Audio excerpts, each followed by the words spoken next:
4 പതിറ്റാണ്ടായി വടക്കാഞ്ചേരിയുടെ കന്നഡ വ്യാപാര രംഗത്ത് വിശ്വസ്ത സേവന പാരമ്പര്യമുള്ള ജോൺസൺ കന്നഡ വ്യാപാരം ഇപ്പോൾ ആധുനിക രീതിയിൽ നവീകരിച്ച ഷോറൂമിൽ തിങ്കൾ വെള്ളി ദിവസങ്ങളിൽ രാവിലെ 10 മണി മുതൽ ഉച്ചയ്ക്ക് 1 മണി വരെ കണ്ണ് ഡോക്ടറുടെ പരിശോധന, ഡ്രൈവിംഗ് ലൈസൻസിനായുള്ള സർട്ടിഫിക്കറ്റുകൾ, വിദ്യാർത്ഥികൾക്ക് ആവശ്യമായ ആന്റി ഗ്ലെയർ ബ്ലൂ കട്ട് ലെൻസുകൾ കുറഞ്ഞ വിലയിൽ, ദിവസവും രാവിലെ 9 മണി മുതൽ രാത്രി 8 മണി വരെ ക്വാളിഫൈഡ് ഒപ്റ്റോമെട്രിസ്റ്റിന്റെ സേവനം, എല്ലാവിധ ബ്രാൻഡഡ് ഫ്രെയിമുകൾ, ലെൻസുകൾ എന്നിവ കുറഞ്ഞ നിരക്കിൽ. ജോൺസൺ കന്നഡ വ്യാപാരം, ജോൺസ് ടവർ, ഡിവൈൻ ആശുപത്രിക്ക് എതിർവശം, വടക്കാഞ്ചേരി. ഫോൺ 94963474.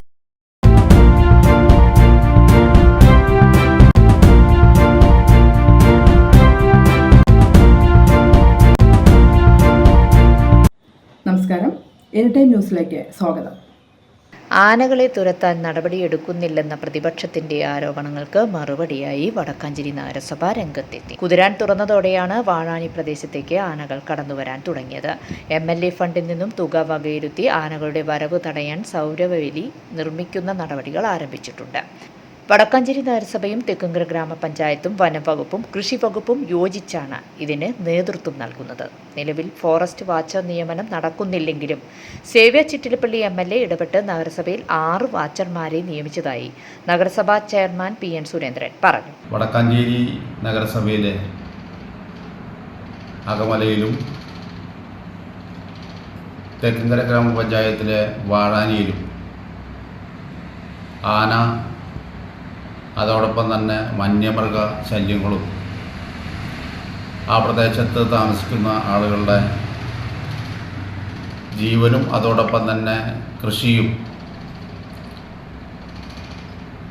നശിപ്പിക്കുന്ന കാര്യത്തിലുള്ള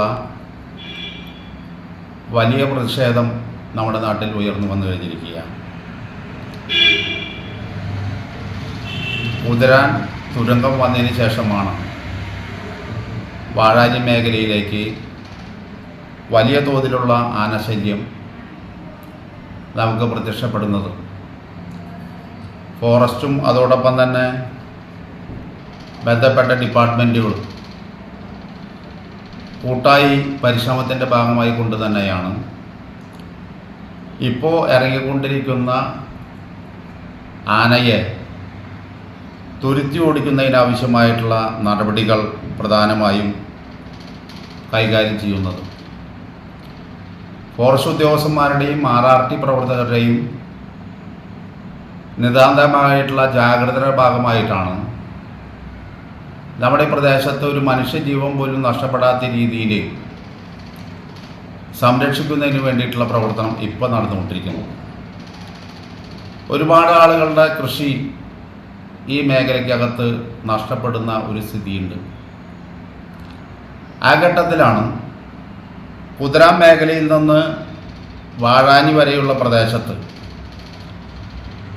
MLA ഇടപെട്ടുകൊണ്ടാണ് ഈ സോളാർ ഹാങ്ങിങ് എന്ന രീതിയിൽ 1.4 കിലോമീറ്റർ ദൂരത്ത് 16 ലക്ഷം രൂപ ചെലവഴിച്ചുകൊണ്ടാണ് ആ ഹാങ്ങിങ് അവിടെ നടത്തിയിട്ടുള്ളത്. അപ്പോൾ അതൊരു തൂക്കിയിടുന്ന, ആന വരുമ്പോൾ തട്ടുന്ന ഒരു രീതിയിലേക്ക് തട്ടിൽ തിരിച്ചു പോകാവുന്ന രീതിയിലുള്ള ഒരു സംവിധാനമാണ്. വാഴാനി മുതൽ ഐബ് വരെ ഏകദേശം 1.6 കിലോമീറ്റർ ദൂരത്ത് 3.62 ലക്ഷം രൂപ ചെലവാക്കിക്കൊണ്ട് അവിടെ ഫെൻസിങ് പ്രവർത്തനം നടത്തി കഴിഞ്ഞിരിക്കുകയാണ്. അതോടൊപ്പം തന്നെ RKVY രാഷ്ട്രീയ കൃഷി വികസന യോജന പദ്ധതിയുടെ ഭാഗമായി 43.82 ലക്ഷം രൂപ ചെലവഴിച്ചുകൊണ്ട് വടക്കാഞ്ചേരി നഗരസഭയിലും അതോടൊപ്പം തന്നെ തെക്കുംകര ഗ്രാമപഞ്ചായത്തിലും ഈ സോളാർ ഫെൻസിങ്, സൗരവേലി നിർമ്മിക്കുന്നതിനാവശ്യമായിട്ടുള്ള പ്രവർത്തനത്തിന് വേണ്ടി ഫോറസ്റ്റ് ഡിപ്പാർട്ട്മെൻറ്റും അതോടൊപ്പം തന്നെ ബന്ധപ്പെട്ട ഡിപ്പാർട്ട്മെൻറ്റുകളും കൃഷി ഡിപ്പാർട്ട്മെൻറ്റുമായി യോജിച്ചുകൊണ്ടുള്ള പ്രവർത്തനം നടക്കുകയാണ്. ഇപ്പം ചില ആളുകൾ ആരോപിക്കുന്ന ഫെൻസിങ്, മറ്റേ ഹോട്ട്സ്പോട്ട്, ഈ ടെൻഡർ നടപടിക്ക് ഹോട്ട്സ്പോട്ട് യാതൊരു തലത്തിലും അത് ബാധിക്കുന്ന ഒരു പ്രശ്നമല്ല. അപ്പോൾ നമ്മുടെ പ്രദേശത്തെ ജനങ്ങൾക്ക്, വനാതിർത്തിയോട് ചേർന്ന് കിടക്കുന്ന ജനങ്ങൾക്ക് തുടർന്ന് വന്യമൃഗങ്ങളുടെ ശല്യമില്ലാതിരിക്കുന്നതിനാവശ്യമായിട്ടുള്ള നടപടികൾ കൈകാര്യം ചെയ്യുന്നതിന് വേണ്ടി MLA ഫണ്ടിൽ നിന്നും ഉപയോഗപ്പെടുത്തിക്കൊണ്ട് RRT വിഭാഗത്തിൽപ്പെട്ട ആളുകൾക്ക് വാഹനം 11 ലക്ഷം രൂപയാണ് അതിനുവേണ്ടി മാറ്റിവെച്ചിട്ടുള്ളത്. വന്യജീവികളും മനുഷ്യരും തമ്മിലുള്ള പ്രശ്നങ്ങൾ ഇപ്പോൾ തുടങ്ങിയതല്ല. ആനകൾ വരുന്ന ദേശങ്ങളിൽ അവയുടെ ദേഹത്ത് തട്ടി പ്രവർത്തിക്കുന്ന ഫെൻസിംഗ് ഉപകരണം പ്രവർത്തനയോഗ്യമാക്കിയിട്ടുണ്ടെന്നും സുരേന്ദ്രൻ പറഞ്ഞു. ഈ വന്യമൃഗങ്ങളും അതോടൊപ്പം തന്നെ മനുഷ്യരും തമ്മിലുള്ള സംഘർഷം ഇന്ന് ആരംഭിച്ചിട്ടുള്ളതല്ല. അതിപ്പോൾ ഫെൻസിങ് വന്നാലും തീരും എന്നുള്ള ഒരു കാഴ്ചപ്പാടൊന്നും പൊതുവായി നമുക്കില്ല. പക്ഷേ ഫെൻസിങ് വന്നിട്ടുണ്ടെങ്കിൽ ഒരു പരിധി വരെ നമുക്ക് വന്യമൃഗങ്ങളെ തടയാൻ വേണ്ടി കഴിയും എന്നുള്ള പൊതുവായിട്ടുള്ള കാഴ്ചപ്പാടാണ് ഇതിൻ്റെ ഭാഗമായിട്ടുള്ളത്.